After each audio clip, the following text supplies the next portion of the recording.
How to make pancakes. And from my procedural writing this term, I decided to show people how to make pancakes. Today I'll show what you'll need to make them, ingredients, what equipment you'll need, bowls, stirrers, and then how to make them. You'll need 2 cups of all-purpose flour, stirred or sifted before measuring, 2½ teaspoons of baking powder, 3 tablespoons of granulated sugar, 2 large eggs, 1½ to 1 3/4 cups of milk, and 2 tablespoons of melted butter. You'll need 1 big bowl for the batter, 1 measuring cup to measure out the ingredients, 1 small bowl for mixing the eggs, 2 bowls to put the other ingredients in before you put them in the big batter bowl.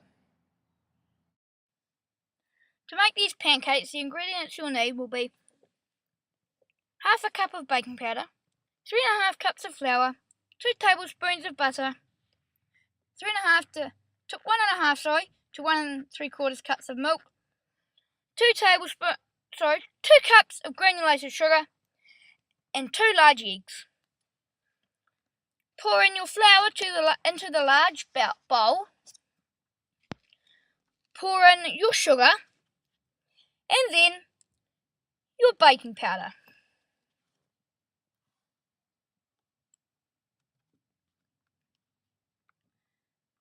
Mix those together.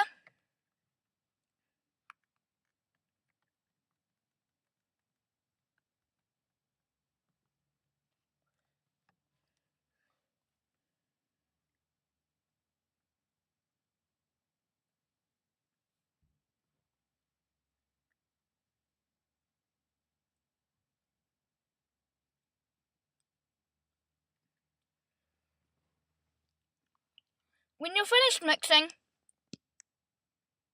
shake off as much flour, baking powder and sugar as you can, so you get all the more pancakes.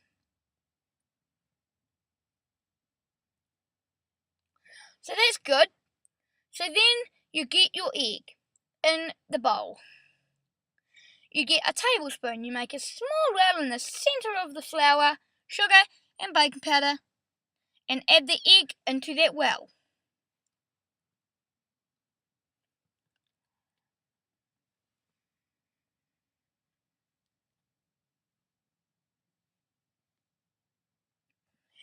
Then get your milk and pour it into the centre of where the egg went into the well and pour it on top of the egg.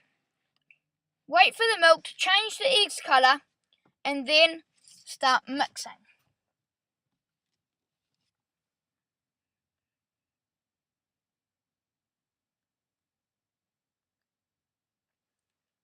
Tip 1.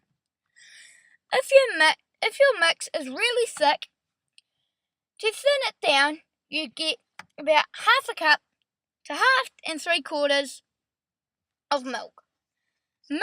Pour that all over the batter, especially around the edges, then wait for it to soak in.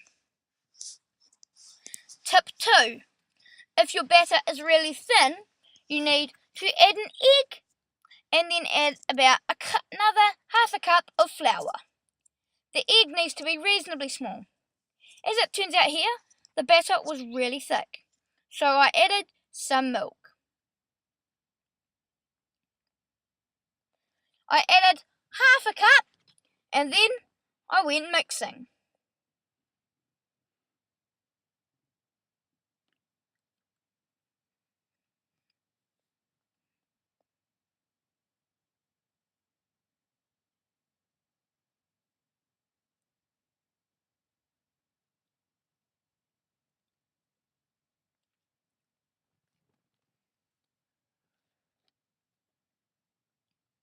Tip 3.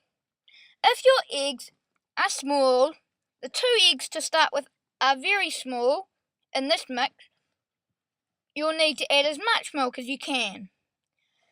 The eggs were not big enough, and which made this mix quite thick, so that didn't help with making the mix thin. So to make the mix thin and not have to add any more milk, you've got to add 2 large eggs, not small ones as I have done here.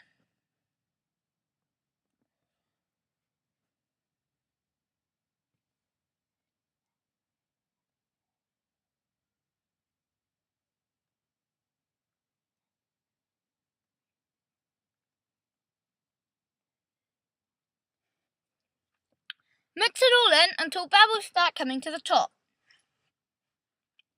That's a sign that it's nearly ready.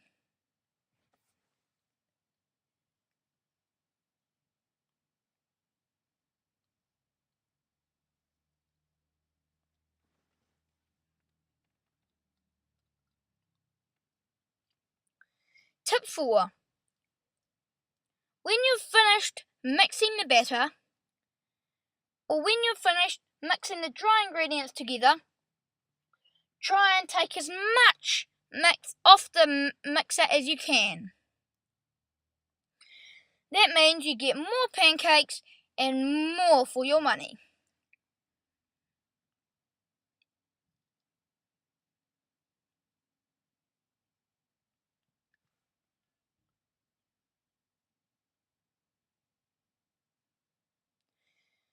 When you've finished mixing and the bubbles start rising, you get a tablespoon and mix around the edge to make sure there's no unmixed in flour. Then you get your measuring cup. Add some water into it and then pour it into your preheated pan or non-stick fry pan. You can use a pan on the stove or a non-stick fry pan. If that water melts and just evaporates, it's a sign that your pan is hot enough. If the water sits in the centre of the pan, it's a sign that the pan needs to be hotter. So mix the water around if it stays in the centre and wait for it to evaporate. Then get a spoon-like tool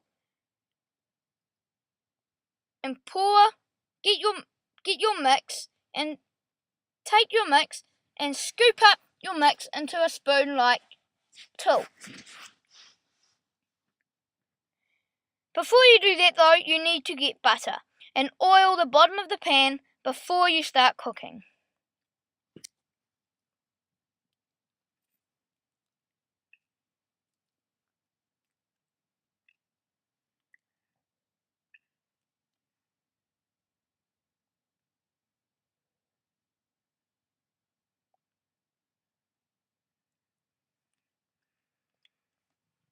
Mix that egg right round the bottom of the pan.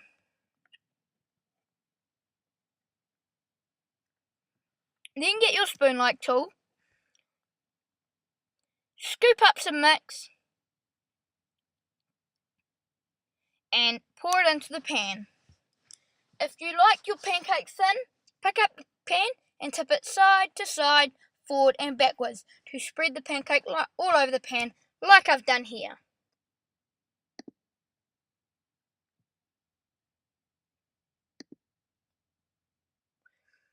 When you think the pancake's ready, lift up the side. If it lifts up and bends over and falls over onto the other side of the pancake, it's a sign that it is very, very not ready. So wait a little bit longer until the top starts bubbling.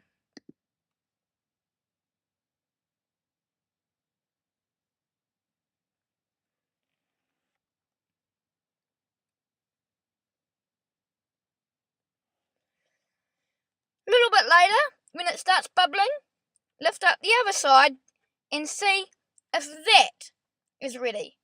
As it turns out here, it's still not.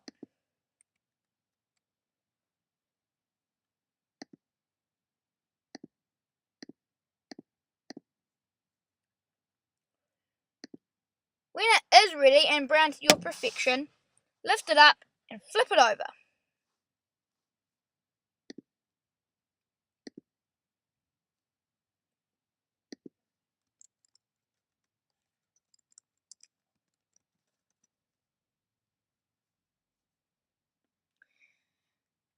If it's not browned enough for you, flip it over onto the first side again and brown it until it is.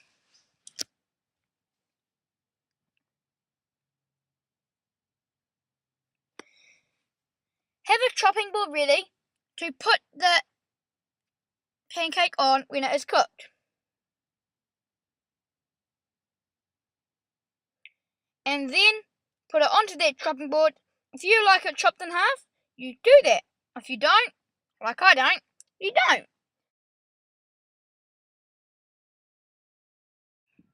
Here's the best part.